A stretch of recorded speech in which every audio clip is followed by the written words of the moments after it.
అందులోంచి దూరెళ్ళాలి అసలు. చూస్తున్నారు కదా, సందులోంచి దూరి దూరి దూరలేక పాపం. దూరు దూరు దూరు దాసం చెయ్యరా డెమ్మక ఇరక్కపోయినాడు. ఆ సందులో మనిషి దూరుకుంటూ వెళ్ళాలి. లేదు ఈ కేవ్స్ నెట్ ఎక్కాలి, మొత్తం బండలు జారిపోయేటట్టుగానే ఉన్నాయి.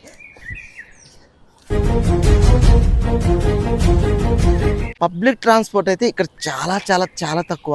ఓన్ వెహికల్ ఉంటే ట్రై చేయండి, బ్యూటిఫుల్గా ఉంటుంది ఈ ట్రిప్ అయితేను. ఈ బ్యూటిఫుల్ ప్లేస్నే అంతర్గంగా అని పిలుస్తారు.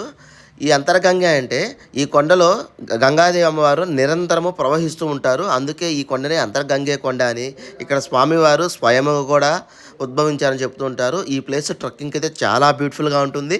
బెంగళూరుకి సుమారు 60-65 కిలోమీటర్ దూరంలో, కోలార్కు దగ్గరగా, అదేనండి కేజీఎఫ్కు దగ్గరగా అయితే ఉంటుంది. కర్ణాటకలో పాపులర్ ట్రెక్కింగ్ హిల్స్ అయినా ప్రతి ట్రెక్కింగ్ ప్రతి డిస్టిక్ కూడా అక్కడ డివైడ్ అయి ఉంటుంది. ఈ వెబ్సైట్లోకి వెళ్ళిపోయారంటే మీకు ఆల్మోస్ట్ అర్థమైపోతుంది ఏ డిస్టిక్ వెళ్ళాలి. ఆన్లైన్లో బుకింగ్ ఉన్న వాళ్ళకి మాత్రమే ట్రెక్కింగ్ అయితే అలా ఉంటుంది. చూసారు కదా, ఇంకా ట్రెక్కింగ్ అయితే స్టార్ట్ అయిపోయింది. మొత్తం మనం పోయే దారంతా కూడా ఇదే విధంగా కొండలు, గుట్టలు, పెద్ద పెద్ద చెట్లు ఉన్నాయి కదా, ఇవన్నీ దాటుకుంటూనే పోవాలి. కొండ మొత్తం కూడా వచ్చినప్పటి నుంచి నేను యాక్చువల్గా మేము బైక్లో వచ్చామండి. చాలా లాంగ్ డ్రైవ్ బైక్లో వచ్చేసాము. నైట్ ఆల్మోస్ట్ 2 లోపల నుంచి వెళ్ళాలి. ఇది దారిలాగా కూడా అనిపించదు. చూడండి,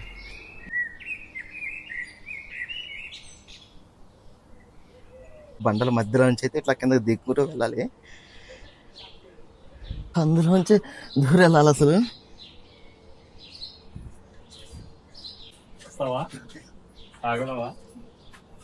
ఫ్రెండ్స్కి షేర్ చేసి ఇక్కడికి వచ్చేదానికి ప్లాన్ కూడా చేయండి. ఎంత కష్టపడి దిగుతున్నట్టు అండి, మామూలుగా లేదు అసలు. ఆ సందులోంచి పోవాలండి. ఒకవేళ పెద్దవాళ్ళు అయితే పరిస్థితి ఏంది, దిగలేరు అనుకుంటాను.